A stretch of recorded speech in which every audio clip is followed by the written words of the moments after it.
Их зохиол буюу манга нь дэлхийд даяар 220 сая хувь борлогдож, бүрэн хэмжээний анги нь Японы бүх цаг үеийн хамгийн их ашиг олсон бүтээл болж, дэлхийд даяар 500 сая давсан долларыг олж чадсан аним бол мэдээж Kimetsu no Yaiba буюу чөтгөрийн ангууч.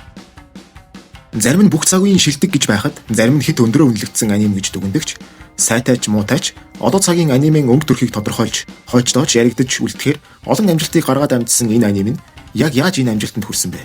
Юунаас эхэлсэн бэ? Эхнээсээ л амжилттай байсан уу? Яаж яваад Танжиро гэдэг гол дүртэй болсон бэ? Эдгээр асуултуудын хариулт болон бусад сонирхолтой зүйлсийг энэ бичлэг дээр оруулсан болохоор бичлэгээ дуустал нь үзээрэй. Чөтгөрийн ангуучийн ердөө ганцхан хавтас цааснаас Японы эдийн засагт хэдэн их наядаар тоологдох мөнгөн дүнгээр нөлөө үзүүлсэн түүх. 2013 онд ирээдүйд дэлхийн нийтийг дөргийлсэн хийт анимын зохиолч болохоо мэдээгүй яваа Готоге Коёхаро буюу чөтгөрийн ангуучийн зохиолч нь Японы хамгийн алдартай манга сэтгүүл буюу 7 хоног бүрийн Shonen Jump-д хожим Kimetsu no Yaiba хэмээн нэрлэгдэх бүтээлийн суурь болсон Kagari Gari гэх нэртэй Yomi Kiri буюу 30-аас 50 хуудасанд үйл явдал нь дуусах бидний мэдхээр one shot мангаг гаргаснаар бүх зүйл эхэлнэ. Naruto, Bleach, Миний баатарын сургууль зэрэг бүгд мэддэг алдартай анимууд ч гэсэн эхэндээ бүгд Yomi Kiri манганаас эхэлдэг. Готоге Коёхаро нь Жожогийн хачирхалтай адал явдлууд болон Гинтама зэрэг мангануудад маш хайртай байсан нь түүнийг мангака буюу манга зураач болоход ихээр нөлөөлсөн байдаг. Ийхүү 2013 онд 7 хоног бүрийн Shonen Jump сэтгүүлд Kagari Gari гэх Yomi Kiri-г нийтлүүлж чамгүй амжилт гаргаж чадсан ч гэлээ. Цаашдаа 7 хоног бүрийн story манга болгон гаргахад арай л боломжгүй байв. Үүний шалтгаан нь Kagari Gari-н гол дүрийн арын шин болон дизайн, дүүнчлэн үйл явдал ертөнцийн бүтцэн хэтэрхий dark, хүнд уур амьсгалтай байсан нь хийт манга болоход асуудалтай гэж дүгнэгдсэн юм. Мөн энэ манга дээр Музаны анхны загвар байж болох үйл дүр болон Тамаё, Юширо гэх нэртэй дүрүүд гардагч, дайснууд нь чөтгөрүүд биш, харин цус орогчд байдаг. Хожимын Kimetsu no Yaiba дээр ч гэсэн чөтгөрүүд наранд гарч чаддгүй нь анх чөтгөр биш цус орогч гэх өгөгдөлтэй байснаас хамаардаг ч байж болох юм. 2013 онд Kagari Gari гэх Yomi Kiri-г Shonen Jump-д нийтлүүлж чадсан Готоге Коёхаро 2015 онд 7 хоног бүрийн мангагаа эхлүүлэхээр оролдож эхэлнэ. Shonen Jump-д мангагаа нийтлүүлэхээр хичээж буй хүмүүс болон мангагаа аль хэдийн нийтлүүлдэг хүмүүст ч тэднийг хариуцсан ажилтдаг редакторууд байдаг бөгөөд Готоге Коёхаро өөрийн редактортойгоо ярилцаж Kagari Gari-г илүү сайжруулсан бүтээл болох Kisatsu no Nagare нэртэй мангагаа гаргав.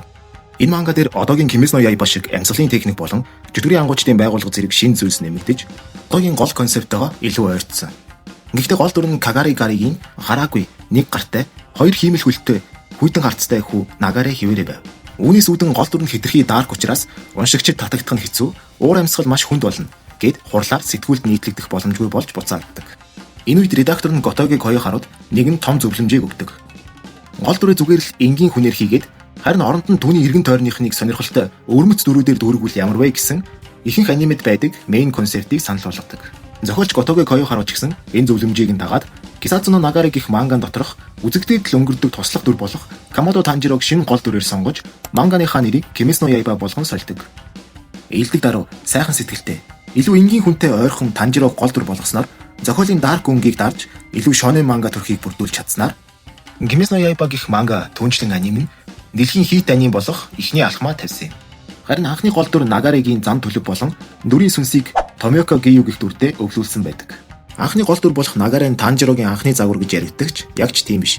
Харин гол дүрээс хасагдсан дүр бөгөөд Tanjiro нь анхнаасаа туслах дүрээр хальт гарах дүр байж байгаад гол дүр болж дэвшсэн гэсэн үг.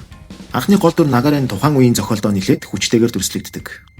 Ингээд Kimetsu no Yaiba манган Shonen Jump сэтгүүлийг нийтлэгч Shueisha компанид хүлээн зөвшөөрөгдөж 7 хоног бүрийн Shonen Jump сэтгүүлд нийтлэгдэхээр болов. Энэ үед гэхдээ маш олон жилийн турш ноёхлоо алдаагүй One Piece болон Haikyuu, My Hero Academia зэрэг шинэ хуучин хийт мангануудын сүлдэрт чимээгүйхэн л үргэлжилж байв. 2018 оны 6 дугаар сар Kimetsu no Yaiba гэх бүтээлийн ирээдүй ихээр өөрчлөгдөх томоохон мэдээ ил болов. Kimetsu no Yaiba манга аним болох нь батлагдаж тэрч бүхэл анимыг нь хийх студи бол алдарт Ufotable. Үнэн ч аним шүтэн бишрэгчдийн дунд энэ студийг мэдгүй хүн байхгүй болов. Тийм ч учраас хүмүүс Kimetsu no Yaiba гэх бүтээлд анхаарал хандуулж эхлээд байлаа. 2019 оны хавар.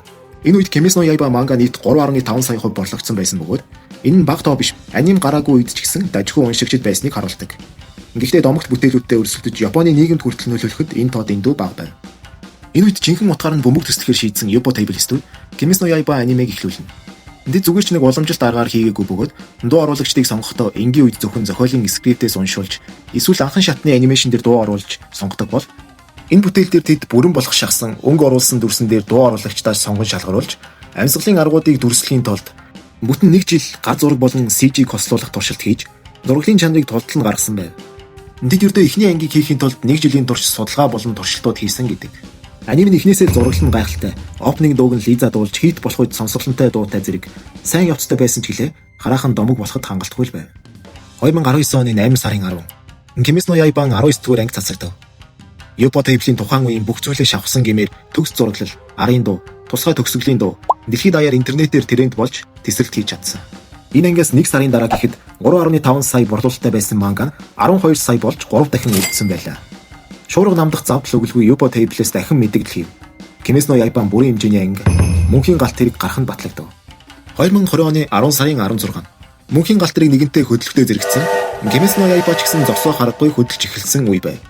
Коронавигоос болж хөнгүү болсон байсан кино театруудад аврал болж ердөө 2 сар хүрэхгүй хугацаанд 19 жилийн турш байр сууриа алдаагүй байсан бидний мэдхээр Оскарын шагналд сүнсээр тугдагсад анимыг давж Японы бүх цаг үеийн хамгийн их ашиг орлого олсон аним кино болж түүхэнд бичигдсэн. Kimetsu no Yaiba нөлөө кино театруудаарч дууссангүй. 2020 оны судалгаагаар Kimetsu no Yaiba эдийн засагт эргэлдүүлсэн мөнгөний хэмжээ багаар бодоход Nisen 700 oku yen буюу Монгол мөнгөөр тооцвол 5.4 их 80 гэж тооцоологдсон байдаг. Энэ нь кино театрын орлого, дэлгүүр брэндүүдтэй хамтарсан орлого, фигюр болон косплей худалдааны орлого зэргээс бүрдсэн мөнгө юм. Үүний дараа ч гэсэн 2, 3, 4-р улирлууд гарч 2025 оны байдлаар манганы борлуулсан тоо 220 сая хүрсэн байна. Ингэснээр 3.5 саяас 62 дахин өсөж, бүх цагийн шилдэг борлуулалттай топ 10 манганы жигсаалтанд хүртэл орж ирсэн байна. Манганы үйл явдал 2020 онд 205 дугаар бүлэг буюу сүүлийн бүлэг гарч бүр мөсөн дууссан ч гэлээ. Одоо 2025 онд ч гэсэн эрчийг алдалгүй хязгааргүй цай заркийн эхний хэсэг нь аль хэдийн олон рекордыг эвдээд эхэлчихсэн явж байна. Миний хувьд 2019 оноос хойш үзсээр л байгаа. Мангаг нь уншиж дуусганы хувьд Yoppo Table ямар гайхалтай ажил хийснийг нь мэддэг. Үнэхээр л хэд өндрөөр үнэлэгдсэн аним байж яг магадгүй л дээ.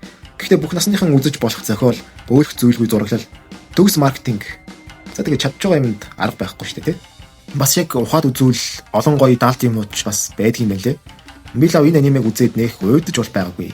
Юу н уйдахгүй байхад л болно нэстэ. Миний хувьд хүртээд л явж байгаа бүтээл гэж боддог. Уул нь миний топ 10 анime мэтэр гэхээр Steins Gate, God Geass, Naruto тиймэрхүү стори нилээд яригтай анимууд олон юм байна л л дээ бодоод үзсэн чинь. Гэхдээ тийм ч болохоор Kimetsu no Yaiba тэрх амраагаад оронд нь харин хөгжөөж өгдөг, ойлгуулж өгдөг, гоё амар дүрслэл, зурагтай тулаан үзүүлдэг болохоор магадгүй дуртай байдаг гэж бас болох юм. За тэгээд Kimetsu no Yaiba түүх байлаа. Таалагдсан бол сувгийн маань subscribe хийгээрэй. Харин байнга үздэг, комент бичдэгүүд маань гоё лайка дараад комментээ бас бичээрэй. Ер нь тэгээд ярилцах боломжтой айгу гоё урт комент бичвэл бүр гоё шүү. За тэгээд дараагийн бичлэгээр уулзлаа. Баяр таа. Жаа нэ.